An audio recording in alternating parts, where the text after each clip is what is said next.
Bagian pada gearbox matic yang perlu diwaspadai ya, khususnya pada mobil Honda City Z, karena di bagian itu tuh sering terjadi rembes. Nah, bagian mana aja yang perlu kita waspadai? Oke, kita cek ya. Nah, bagian pertama yang perlu diwaspadai adalah bagian solenoid ini ya.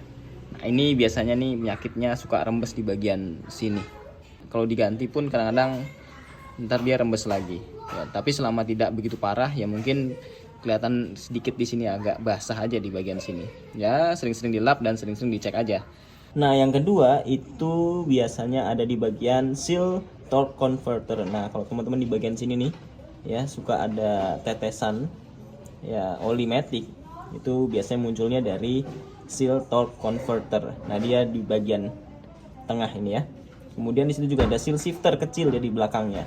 Nah, itu juga bisa menyebabkan rembes oli maticnya. Nah, kemudian di bagian berikutnya yang ketiga itu biasanya kalau munculnya di bagian belakang sana tuh dia di situ ada seal juga, yaitu seal drive shaft ya, sebelah kiri dan sebelah kanan itu ya. Nah, seal berikutnya yang suka rembes itu di bagian seal kickdown. Di sini ada juga seal kecil ya. Karena dulu saya juga pernah rembes di bagian situ dan sebenarnya itu nggak mahal ya, tapi memang harus bongkar tuas kickdownnya ini ya.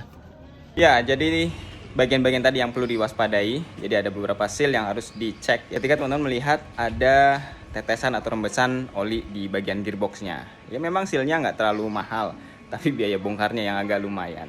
Jadi bagi teman-teman yang mobilnya sudah rembes, ya kalau memang belum sempat dibongkar, lebih baik dicek terus olinya. Jangan sampai olinya habis, karena kalau sampai terjadi itu lebih fatal, karena lebih mahal lagi biayanya. Oke?